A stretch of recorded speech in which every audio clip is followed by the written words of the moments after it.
الله الرحمن الرحيم هل أتاك حديث ضيف إبراهيم المكرمين إذ دخلوا عليه فقالوا سلاما قال سلام قوم منكرون. مہمانوں کے حقوق قرآن کریم کی سورہ ذاریات آیت نمبر 24 سے لے کر 30 تک. ایک ہی زمانے میں حضرت ابراہیم علیہ السلام اور حضرت لوط علیہ السلام نبی ہوئے. دونوں ایک ہی دور کے نبی ہیں. دونوں کے پاس فرشتے مہمان بن کر آئے تھے. ان کا تذکرہ قرآن میں آیا ہے. آپ کے سامنے پڑھی گئی آیت میں ابراہیم علیہ السلام کا ذکر ہے. اللہ تعالیٰ نے فرمایا کیا تمہارے پاس ابراہیم کے معزز مہمانوں کی خبر پہنچ چکی ہے؟ اس دخلوا علیہ کہ جب وہ معزز مہمان ابراہیم کے پاس آئے وقالوا سلام تم لوگوں نے سلام کیا. قال سلام ابراہیم علیہ السلام نے سلام کا جواب دیا. قوم منکرون اور کہا اپنے دل میں یہ تو اجنبی لوگ یعنی پہچانتے نہیں تھے. فراغ الی اہلہ فجاء بعجل سمین ابراہیم علیہ السلام چپکے سے ان کے سامنے سے نکلے اور ایک موٹا فربا جانور کا گوشت بھنا ہوا لے کر آئے. فقربہ الیہ اور اس کو ان کے سامنے پیش کیا. قال الا تاکلون اور کہا آپ لوگ کھاتے کیوں نہیں؟ فاوجس منهم خیفہ ان لوگوں نے جو نہیں کھایا ابراہیم علیہ السلام کو دل کے اندر ڈر ہونے لگا.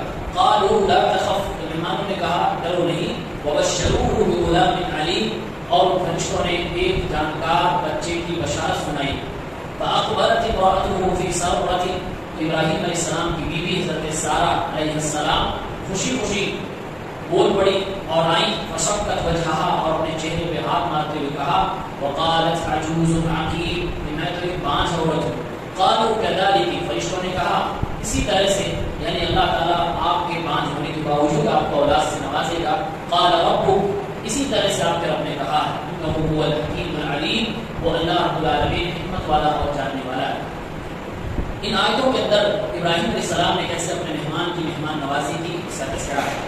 سب سے پہلے کہ سلام کر کے مہمان داخل ہوا تو میزبان نے سلام کر کے ان کا جواب بھی دیا اور اس کے بعد فراغ الی اہلہ چپکے سے خفیہ طریقے سے نکل کر گئے اپنے اہل کے پاس یعنی اپنی بیوی کے پاس کہ کچھ کھانے کے لیے مہمانوں کو پیش کیا جا سکے.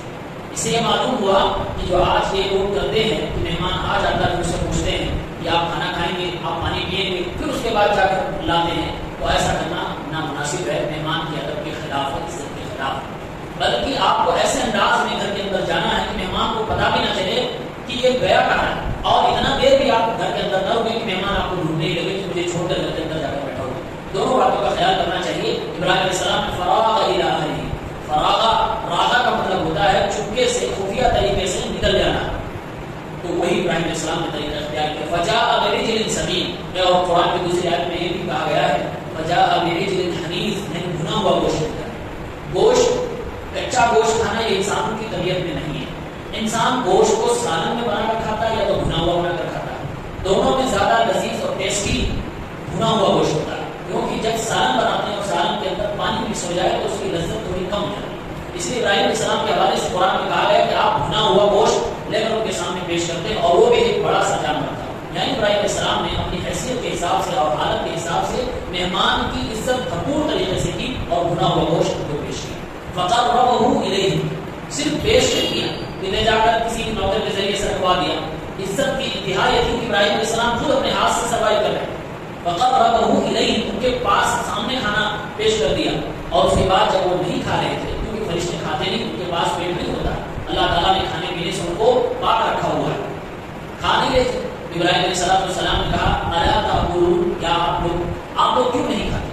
اس میں بھی ایک ادب سکھایا گیا کہ مہمان کو کبھی حکمیہ اور آرڈر کے انداز میں نہیں کرنا چاہیے کہ کھائیے. اس سے مہمان کو کبھی کبھی تکلیف ہو جاتی ہے. بعض اوقات لوگ مہمان کے ساتھ ایسا بھی کہتے ہیں آپ کھائیے. جب مہمان بیٹھ کر کہتا کہ آپ بھی کھائیے تو کہتا ہم تو کھاتے رہتے. مطلب یہ ہو جاتا کہ مہمان کیا کہ کبھی نہیں پایا ہے آپ کے گھر پہ آ کر اس کو یہ نعمت نصیب ہوئی. یہ جملہ بھی کہیں نہ کہیں مہمان کے ادب کے خلاف ہے. صحیح طریقہ یہ ہے کہ اس کو آرڈر بھی نہ دیا جائے کہ آپ کھائیے. ادب سے ابراہیم علیہ السلام پوچھ رہے ہیں الا تاکلون آپ لوگ کھاتے کیوں نہیں ہیں؟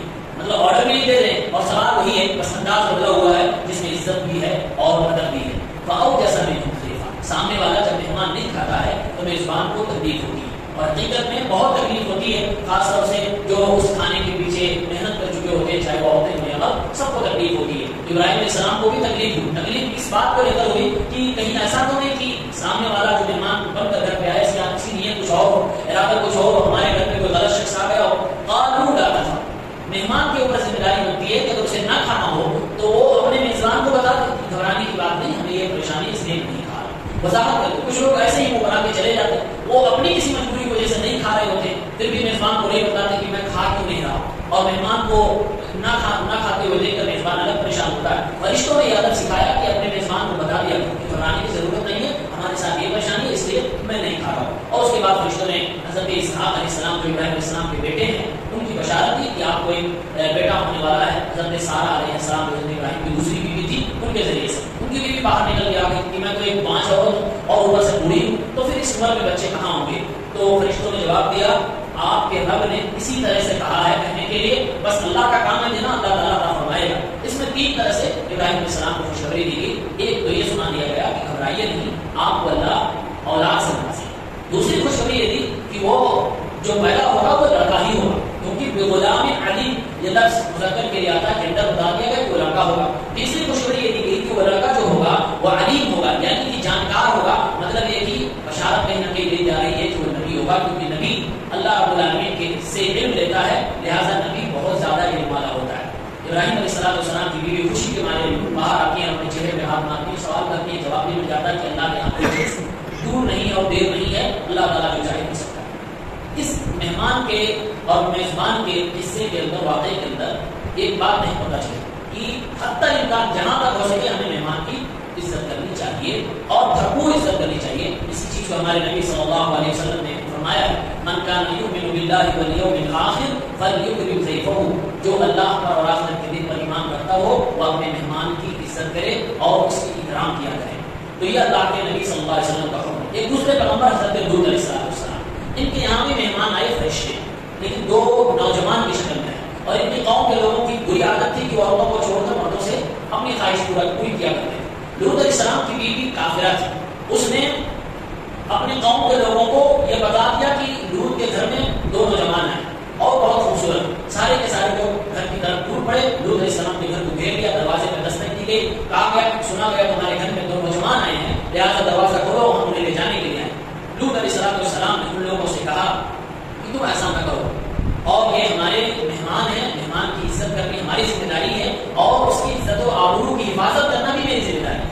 اگر میرے گھر میں کوئی مہمان ہو اور اس سے کوئی لڑنے آ جائے, اس کو کوئی گالی دینے لگے, تو میری ذمہ داری کہ میں اپنے مہمان کی طرف سے ڈیفینس کروں, دفاع کروں. ابراہیم علیہ السلام نے عزت کر کے دکھایا, لوط علیہ السلام نے دفاع کر کے دکھایا, اور کہا لوط علیہ السلام نے قال یا قوم هؤلاء بناتی هن اطهر لكم, اے میری قوم کے لوگوں ان 2 جوانوں کو تم چھوڑ دو. لوط علیہ السلام کو بھی نہیں معلوم تھا کہ حقیقت میں فرشتے ہیں, انسان کی شکل میں اور خوبصورت جوان کی شکل میں آئے, تو اپنی قوم سے ان کو دوسرا راستہ دکھلا رہے ہیں اور کہہ رہے ہیں میری قوم کے لوگوں, یہ میری قوم کی عورتیں ہیں, ان عورتوں سے اپنی خواہشات پوری کرو, ان سے شادی کرو, ورنہ اطہر لکم, یہ تمہارے لیے پاکیزہ ہیں. فاتقوا اللہ, اللہ سے ڈرو, اللہ کی نافرمانی نہ کرو. ولا تخزونی فی ضیفی, اور میرے مہمان کے معاملے میں مجھے بے عزت نہ کرو, مہمان کے سامنے میری فضیلت نہ کرو, مجھے ذلیل و رسوا نہ کرو, میرے مہمانوں کے ساتھ بدتمیزی نہ کرو. الیس منکم رجل رشید, یا تم لوگوں میں کوئی بھی عقل مند آدمی نہیں ہے جو اپنے ساتھیوں کو اس غلط کام سے روک سکے. کے اندر ہمیں سبق ملا کہ ابراہیم علیہ السلام نے مہمان نوازی کر کے مہمان نوازی کا طریقہ بتایا اور آداب سکھائے. لوط علیہ السلام نے مہمانوں کی عزت کی حفاظت کر کے طریقہ سکھایا کہ مہمان کی عزت اپنی عزت ہوتی ہے, لہٰذا مہمان کی عزت کی حفاظت بھی کرنی چاہیے. اور سب سے بڑی بات یہ ہے کہ دونوں نبیوں کے یہاں جو مہمان آئے وہ دونوں کے نزدیک اجنبی تھے, جان پہچان کے لوگ. پہلے لوگوں کو نہیں معلوم تھا کہ ہماری پہچان کے رشتے دار. آج ہم مہمان کو اس کی دولت, اس کے کپڑے, اس کی شہرت اور اس کے دیگر لوازمات کے اعتبار سے اس کی عزت کرتے ہیں.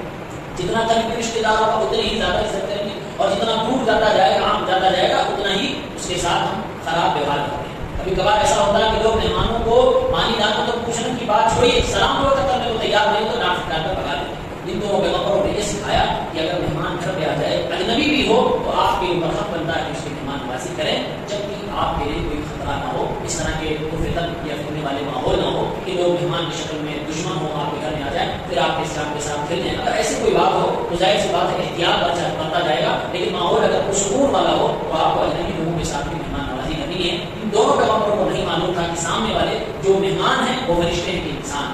اس سے ایک عقیدے کی بات معلوم ہوئی کہ ابراہیم علیہ السلام، لوط علیہ السلام نبی ہیں، اللہ کے پیغمبر ہیں، پھر بھی سامنے بیٹھے ہوئے انسان کے بارے میں نہیں جانتے ہیں کہ یہ فرشتہ ہے کہ انسان ہے، یعنی کہ نبی عالم الغیب نہیں ہوتا ہے۔ یہ قرآن کریم میں ان دونوں نبیوں کے واقعات سے بھی پتہ چلا۔ معلوم یہ ہوا کہ مہمان کی عزت ہمیں کرنی چاہیے، مہمانوں کے حقوق ہوتے ہیں اور مہمانوں کو بھی خیال کرنا چاہیے کہ میزبان پر کسی طرح کا بوجھ نہ بنے۔ 3 دن سے زیادہ کسی کے یہاں نہیں رکنا چاہیے، بہتر بات مناسب بات نہیں ہوتی ہے